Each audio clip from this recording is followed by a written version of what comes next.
የመገጣጠሚያ ህመም በተለይ የጉልበት ህመም በብዙዎች የሚከሰትና የዕለት ተዕለት እንቅስቃሴያችን የሚገድብ ችግር ነው። የመገጣጠሚያ ህመም በመድኃኒት፣ በቀዶ ህክምና፣ በአመጋገብ ለውጥና በቤት ህክምና የሚታከም ሲሆን በዚህ ቪዲዮ ለመገጣጠሚያ ችግርና ህመም፣ ለጉልበት ህመምና ችግር ፍቱን የሆኑ ምግቦችን፣ መጠጦችን፣ አጠቃቀማቸውን እንዲሁም የቤት ህክምናውን የምናይ ሲሆን ከእናንተ የሚጠበቀው እስከ ፍጻሜው መከታተል፣ ላይክና ሰብስክራይብ ማድረግ ሲሆን በተለይ በመጨረሻ ላይ የተቀመጠው ተአምራዊ መድኃኒት በእርግጥ ይረዳችኋል። የመገጣጠሚያ ህመም በብዙ ችግር ሊፈጠር ይችላል። ለምሳሌ በብግነት ኢንፍላሜሽን፣ በኢንፌክሽን፣ በጡንቻ ችግር፣ በጅማት ችግርና በሌሎችም ሊከሰት ይችላል። የመገጣጠሚያና የጉልበት ችግርና ህመም ያለበት ሰው እነዚህ ምግቦችን ቢመገብ ይረዱታል። አንደኛ፣ አሳ ለመገጣጠሚያ ችግር መድኃኒት የሆነውን ኦሜጋ 3 በመያዙና ጸረ ብግነት ባህሪ ስላለው ይረዳችኋል። ሁለተኛ፣ እርድ ነው። እርድ ከርከሚን የተባለ የተፈጥሮ ጸረ ብግነት፣ ጸረ መገጣጠሚያ ህመም ስለያዘ ይረዳችኋል። ሶስተኛው ዝንጅብል ነው። ዝንጅብል የመገጣጠሚያ ህመምን የሚያበርድ ጸረ ብግነት ባህሪ ያለው እንዲሁም ጸረ ህመም ባህሪ ያለው ስለሆነ ተጠቀሙት። አራተኛ የወይራ ዘይት ሲሆን የወይራ ዘይት ከመገጣጠሚያ ጋር ተያይዞ ጸረ ህመምና መድኃኒትነት ባህሪ ስላለው ተጠቀሙት።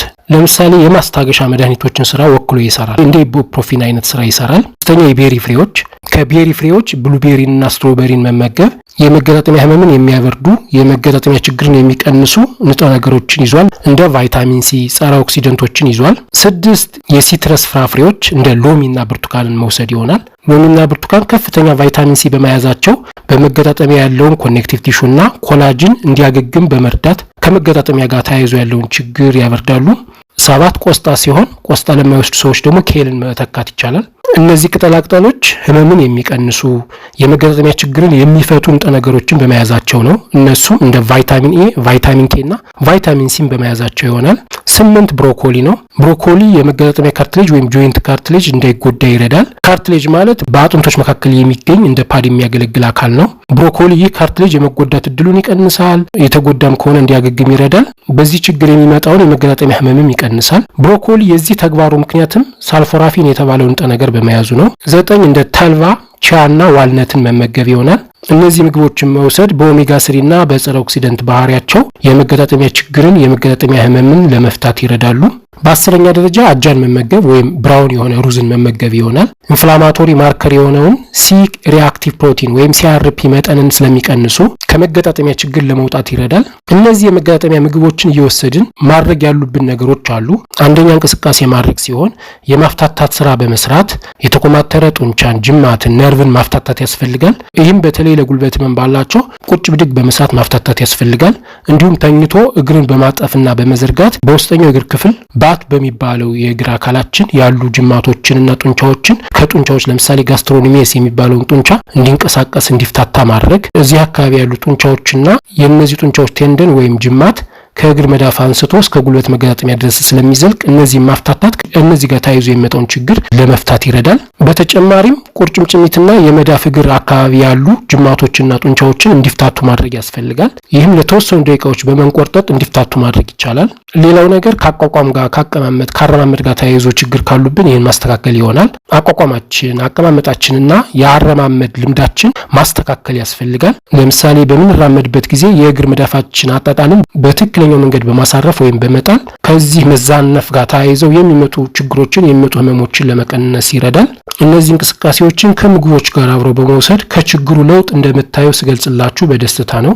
ሌላ አንድ ተአምራዊ የመገጣጠሚያ መድኃኒት ላሳውቃችሁ። በተለምዶ ረጅም ዓመት የኖሩ ሰዎችን ከሚጠቀሟቸው ነገሮች ውስጥ አንዱን ስጠይቋቸው የጉሎ ዘይት ይላሉና ስለ ጉሎ ዘይት የተወሰነ ነገር ልንገራችሁ። የጉሎ ዘይት ከ100 ዓመታት በላይ ለባህላዊ መድኃኒትነት፣ ለውበት መድኃኒትነት ቅመማ አገልግሎት ውሏል። ሪሲኖሊክ አሲድ የተባለ የተለየና ጠቃሚ ቅባት በመያዙ ለብዙ ጤና በረከቶች ይውላል። አዘውትራችሁ አንድ የሻይ ማንኪያ ከምኝታ በፊት ብትጠጡ የመገጣጠሚያና የጉልበት ህመም፣ የጀርባ ህመም፣ የአንገት ህመም እንዲሁም የሰውነት ብግነት ድራሹ ይጠፋል። ይህ መጠጥ በሰውነት ውስጥ የሚፈጠረውን አላስፈላጊ አየር ወይም ኤር ኮምፖነንት በማስወገድ ደረጃ ግንባር ቀደም ነው። ካስተር ኦይል ወይም የጉሎ ዘይት የመገጣጠሚያ ህመም፣ የሰውነት ብግነት፣ የታችኛው የጀርባ ህመም፣ የአንገት ህመም፣ የአከርካሪ ችግር እንዲሁም የጡንቻ ችግር እንዲወገዱ ከፈለጋችሁ በትክክለኛው መጠን ወይም ዶዝ ለትክክለኛው ጊዜ ወይም ዱሬሽን መውሰድ አለባችሁ። በጉሎ ዘይት አጠቃቀም መጠን ወይም ዶዝ በጣም ወሳኝ ነገር ነው። የጉሎ ዘይትን ከ3 እስከ 5 ሚሊ ሊትር መጠን ውስጥ ብንወስደው ምንም አይነት አሉታዊ ተጽዕኖ ወይም ኔጌቲቭ ኢፌክት በአንጀት ላይ አይፈጠርም። በዚህ መጠን ውስጥ መውሰድ የጎንዮሽ ችግርን ማስወገድ ብቻ ሳይሆን ለተፈለገለት ዓላማ እንዲውል ይረዳል። መገጣጠሚያ ችግሮችን፣ ብግነትን እንዲያስወግድ ይረዳል። አንዳንድ ሰዎች ሲጠቀሙት ሰገራን ስለሚያለሰልስ ወይም ስለሚያቀጥን ሽንት ቤት የማብዛት ወይም ቶሎ ድረስ የማለት ባህሪ ያሳያሉ። ይህ የሚሆነው ደግሞ አብዝተን ከወሰድነው ነው። በዝቅተኛና በትክክለኛ መጠን ከተወሰደ መድኃኒት በሉት ምንም አይነት ተጽዕኖ አይኖረውም። የዚህ ቪዲዮ ዓላማም በችግሩ ለሚሰቃዩ ሰዎች መፍትሄ ለመሆን የተዘጋጀ ነው። እንግዲህ መውሰድ ያለባችሁ መጠን ወይም ዶዝ አንድ የሻይ ማንኪያ የጉሎ ዘይት ወይም ከ3 እስከ 5 ml መጠን ዘይት በየቀኑ ማታ ከምኝታ በፊት መውሰድ ያስፈልጋል። የሚገርመው ነገር በዚህ መጠን ስትወስዱት በወሰዳችሁ በሁለተኛው በሶስተኛው ቀን ውስጥ ለውጥ ማየት ትጀምራላችሁ። የህመም መቀነስ አናልጄዚክ ባህሪ ስላለው፣ የብግነት መቀነስ አንቲኢንፍላማቶሪ ባህሪ ስላለው በአጠቃላይ ተአምራዊ ነው። ተመልሳችሁ መጣችሁ ለውጥ አግኝቻለሁ የሚል ኮመንት እንደምታስቀምጡ ተስፋለኝ።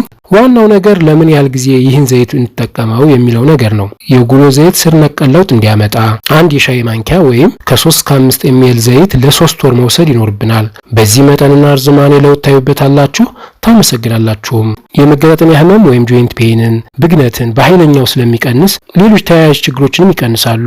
ይህ ተግባሩ ታዋቂ ቢያደርገውም የጉሎ ዘይት ወይም ካስተር ኦይል ለመገጣጠሚያ ችግር፣ ለጀርባ ህመም፣ ለእግር ህመም እንዲሁም ለአንገትና ለተለያዩ ችግሮች ለብግነት ብላችሁ ስትወስዱት ጎን ለጎንም ለብዙ ጥቅሞች ይጠቅማል። ለምሳሌ ለቆዳ ጤና ይጠቅማል። የጉሎ ዘይት ለጸጉር እድገት ይጠቅማል። በተለይ ለቅንድብ ጸጉር፣ ለዓይን ሽፋሽፍት ይጠቅማል። ነገር ግን ለቆዳና ለጸጉር ዓላማ ስትጠቀሙት አንዳንድ ለዘይቱ አለርጂ የሆኑ ሰዎች ስለሚኖሩ መጀመሪያ በትንሹ ጠብ በማድረግ ሞክሩት። ከቆዳችሁ ላይ ምንም የተለየ ነገር ከሌለ አብስታችሁ መጠቀም ትችላላችሁ። ብዙ ሰዎች ለጭንቅላት ጸጉር ወይም ስካልፕ ሄር እድገትም ተጠቅመውት ለውጥ አግኝተውበታል። የጉሎ ዘይት የሰውነት የፈሳሽ ምጥጥን፣ የሊምፋቲክ ስርዓትን፣ የሰውነት በሽታ የመከላከል አቅምን መጨመር፣ ለዓይን ዙሪያ ጤና ይጠቅማል። ለዓይን ሽፋሽፍትና ለዓይን ቅንድብ ይጠቅማል። ሽፋሽፍትና ቅንድብን በትንሹ በመቀባት ለውጥ ማምጣት ይቻላል። ነገር ግን ወደ ዓይን መግባት የለበትም። የጉሎ ዘይት ጸረ ፈንጋልና ጸረ ባክቴሪያ ባህሪ ያለው የጉሎ ዘይት ምጥን ለማስጀመር ለማነሳሳት ይጠቅማል። ነገር ግን በእርግዝና ጊዜ ያለ ሐኪም ትዕዛዝ ወይም ውይይት መጠቀም የለባትም። የጉሎ ዘይት የተፈጥሮ ላግዛቲቭ በመባል ይታወቃል። ይህ ማለት የሆድ ድርቀት ላለባቸው ሰዎች የአንጀትን እንቅስቃሴ በመጨመር ድርቀትን ይከላከልላቸዋል። ነገር ግን መጠኑን ማብዛት የለብንም። ለደረቅ ወይም ለደረቀ የሰውነት ቆዳ ለማለስለስ ይጠቅማል። እንደ የጠጉር መሰባበር፣ ፎሮፎር ወይም ዳንድሩፍ፣ የጭንቅላት አካባቢ የመድረቅ ስሜት ካለ ወደ ስካልፕ ወይም አናት የሚሄደውን የደም ዝውውር በመጨመር እነዚህ ችግሮችን ያስወግዳል። ሌላው ወሳኝ ነገር ቫይታሚን ዲ ነው። ቫይታሚን ዲ ለመገጣጠሚያ ጤና የሚጠቅም ሲሆን የቫይታሚን ዲ መጠናችሁ ኖርማል ነው መሆን ያለበት፣ መቀነስ የለበትም። እንዲሁም የመገጣጠሚያ ችግር ያለባችሁ ሰዎች የቫይታሚን ዲ መጠናችሁን ማወቅ አለባችሁ። የላቦራቶሪ የቫይታሚን ዲ ወይም የቫይታሚን ዲ ስሪ መጠናችሁ ኖርማል ወይም በኖርማል ሬንጅ ውስጥ ከፍ ቢል ይመረጣል። ኖርማል ምንለው ከ30 እስከ 100 ከሆነ 70-80 መምጣት አሪፍ ነው። በሰውነታችሁ ጥሩ የቫይታሚን ዲ መጠን መኖር ብግነትን ይቀንሳል፣ የመገጣጠሚያ ህመምን ይቀንሳል፣ የጸጉር እድገትን ይደግፋል፣ ሙድን ወይም ጥሩ ስሜትን ያመጣል፣ ያሻሽላል። ሰውነታችን ቫይታሚን ዲን በቀን ከ300 በላይ ኬሚካል ሪአክሽኖች ለማካሄድ ይጠቀምበታል። ስለዚህ የቫይታሚን ዲ መጠናችሁን መከታተል ያስፈልጋል።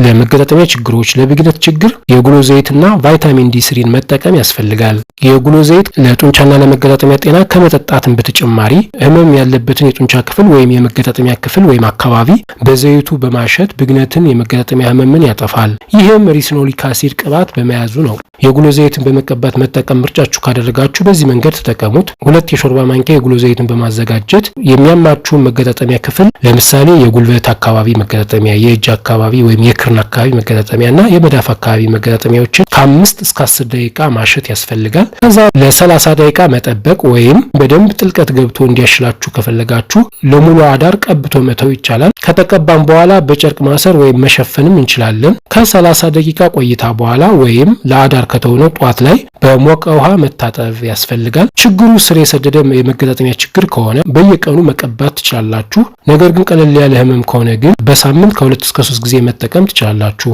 የጉሎ ዘይትን ከእርድ ጋር መጠቀም ይቻላል። እርድ በራሱ ለመገጣጠሚያ ህመም ያገለግላል። ስለዚህ የጉሎ ዘይትንና እርድን በአንድ ላይ በመቀላቀል በመቀባት ፎይታን ማግኘት ይቻላል።